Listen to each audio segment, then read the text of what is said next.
Today, we're going to crack open one of the greatest biological detective stories ever told.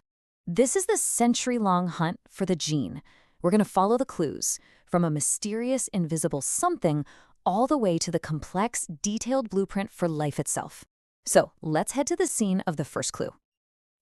We all get it. We inherit traits from our parents. It's obvious. But what is the thing that's actually being passed down? What's the physical instruction manual that carries the code for your father's smile? For the longest time, nobody had a clue. The answer, of course, is the gene. But figuring that out, well, that was the real adventure. Our story starts not in some fancy high-tech lab, but in a quiet monastery garden back in the 1860s. And our first detective is Gregor Mendel. Now, he never actually saw a gene, not even close, but he was the very first person to find its footprints. Through all of his incredibly careful work with pea plants, Mendel figured something out that was totally revolutionary. He saw that traits weren't just blended together like paint. No, they were passed down in these neat, predictable little packages. He called them unit factors. He had no idea what they were made of or where they were hiding in the cell, but he knew they had to be real because he could track them generation after generation. And what's so amazing is just how clearly he saw the pattern. He noticed that if you cross a tall plant with a short one, you don't get a medium-sized plant. You get a tall one. He realized one of these factors, the dominant one, was masking the other one, but that recessive trait for being short, it was still there, just hiding in the background, waiting to reappear in the next generation. This was a huge idea. So think about it.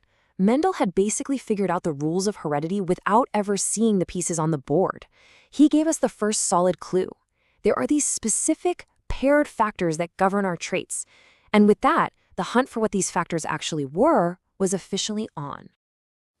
For decades, Mendel's work pretty much just sat on a shelf, mostly ignored. But as science started to catch up, the investigation moved on to the next big question.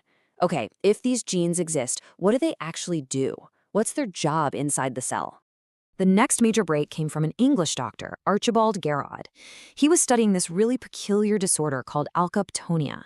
The telltale sign was that patients' urine would turn black when it was exposed to the air. By digging into family histories, he noticed it was passed down exactly like one of Mendel's recessive traits. Garrett came up with this brilliant idea he called an inborn error of metabolism. He pictured our bodies as these giant chemical assembly lines, with enzymes acting as the workers at each station.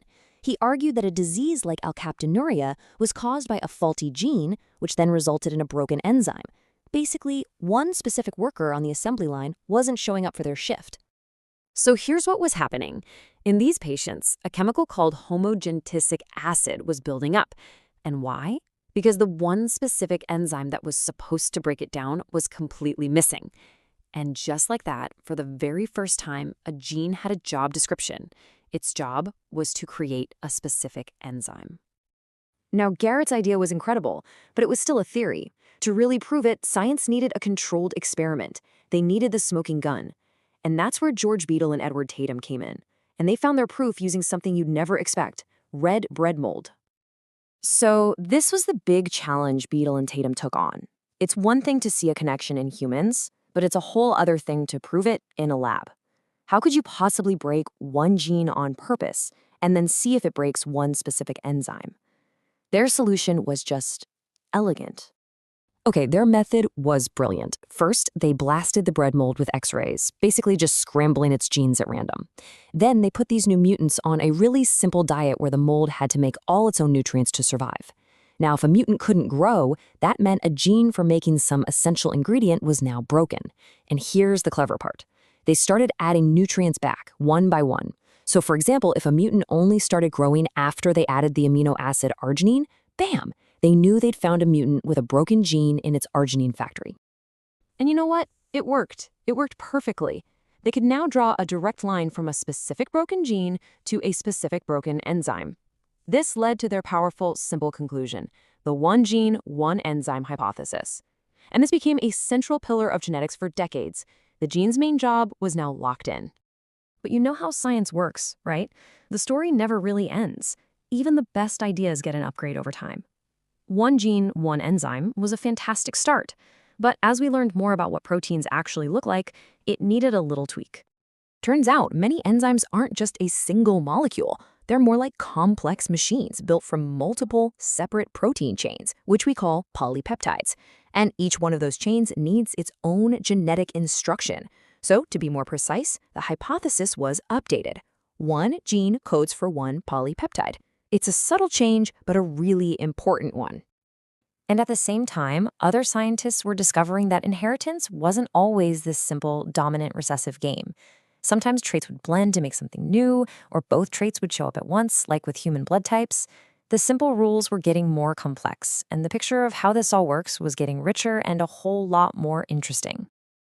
Okay, so far, our detectives have figured out that the gene exists, they've figured out its job, but they still kind of pictured it as this single solid bead on a chromosome, indivisible. The final chapter of our detective story zooms in to look inside the gene itself, and we have Seymour Benzer to thank for that. I mean, just look at this journey. It took almost 100 years to get from Mendel's abstract factors to Beadle and Tatum's functional definition. But what Seymour Benzer did in the 1950s gave us the highest resolution picture yet, and it completely shattered the old way of thinking about the gene. By studying literally thousands of mutations in viruses, Benzer showed something that just blew everyone's minds. Scientists used to think that genetic material could only get shuffled between genes, but Benzer proved it could happen within a single gene. This was a huge deal. It meant the gene wasn't a solid bead, it was a linear sequence of smaller parts that could be broken up and rearranged. So, Benzer gave us a whole new vocabulary to talk about this. The cistron is basically the gene as a unit of function, the part that codes for a protein. The recon is the smallest piece that can be swapped during that genetic shuffling, and the mutant is the smallest part that can be changed or mutated. Sometimes it's as small as a single letter of the DNA code. The big takeaway is that this one little word gene was now understood to be packing 3 different concepts into one. And there you have it. Our detective story reaches the modern era. We've gone from Mendel's phantom factors in a garden, to Garrett's broken enzymes, to Beadle and Tatum's proof in bread mold, and finally to Benzer's high-resolution map of the gene's internal landscape. It's just an incredible scientific journey.